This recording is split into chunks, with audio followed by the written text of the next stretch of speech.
All right, remember, ooh and ah when the cover comes off, right? We're going to really do it up.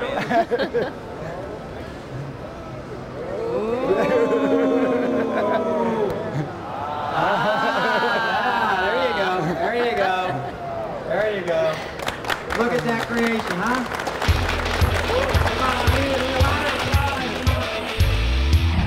One of the most awesome things about coming to the SEMA show is getting to see the designs and the creativity of everybody who brings in their project cars, and we love to see what the Ringbrothers bring. And this year we met up with Mike Ring in the BASF booth, and Mike, you made a 70 Mustang that's just, I'm speechless. It's phenomenal. I know you've done so much work. Can you tell me what started this project? Well, it started with actually Alex and Jane. They're from Arizona, and they brought a 65 out to us, and somebody had started on, you know, the typical somebody else started out, and they brought it out, and it was just not one we wanted to get into, and we just said no thanks, and they were like, you know, we still want to do a car, and we're like, we had this car at our shop, you know, we hadn't started it, and so we talked him into doing a 70. It's something Jim and I always wanted to do. All the cars we've done, we've never done a 70.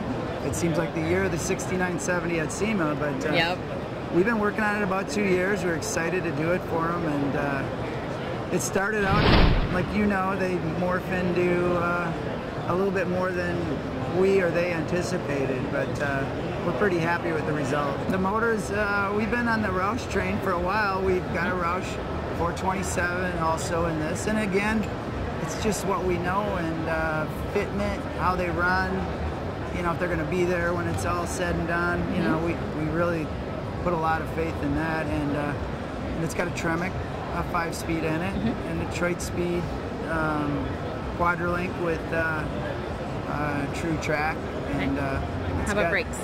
Bear, of course. I think everything we've ever done has Bear. Yeah. We painted the calipers a little bright. Some people like, some not, but leave it to us to kind of push that part of it a little bit. So now we all got to know what changed on the car, which is everything. But what'd you do to the panels? Everything from, God, if you look at the grill, even the headlight buckets, if you started there, we widened. If you look at the 70, they have like a fake air intake on just right of the headlights, or just side of the headlights, and we actually turned those into the signals and widened that 1/4-inch beam inside there to about 1 1/4 inches and wrap it around.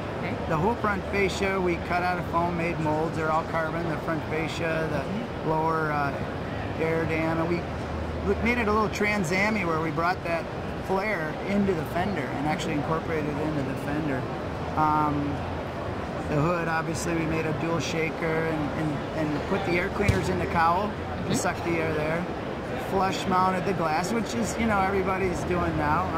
Drip rails on this were removed, and it's a little tricky on these cars because of the back vent window. There's a lot of chrome and a lot of things going on a 69 70, so I don't know if I've seen too many guys do that, because it is very extensive work just to remove the drip rails on these cars and not get into that vent window.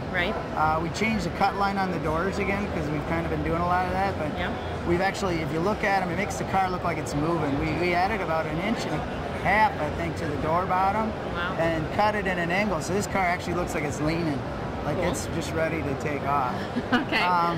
We've always felt fastbacks, kind of the side profile, maybe the backs are a little low. A lot of people want to chop them because they really don't like how they sit.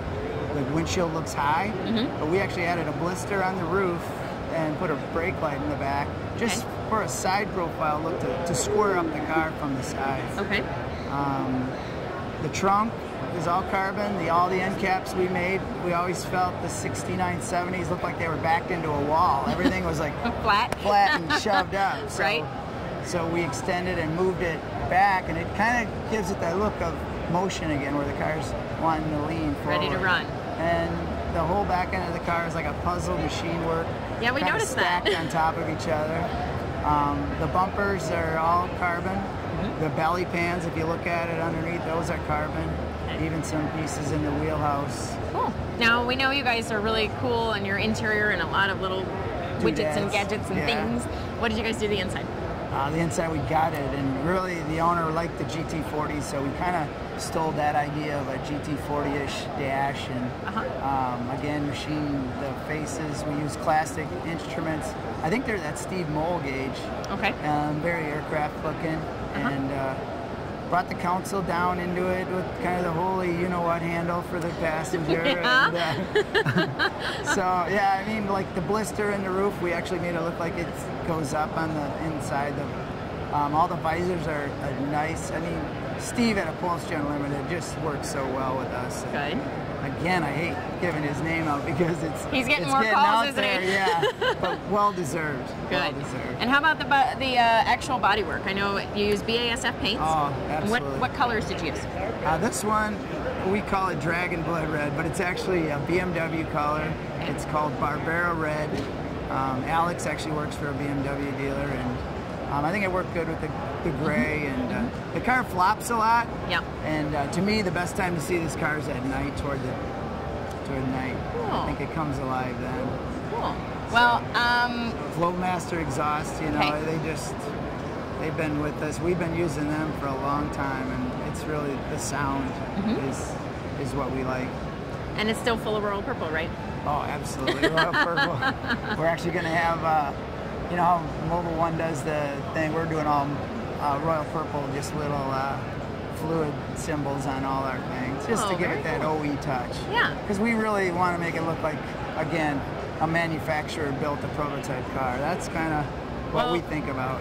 You guys do a great job at that, but way better. Well, thanks. It looks like it should be on the showroom, and there should be 100,000 of them out there, that's for sure. Well, I appreciate it. Well, it was nice to meet with you again, and we'll continue to admire your car. All right, thanks.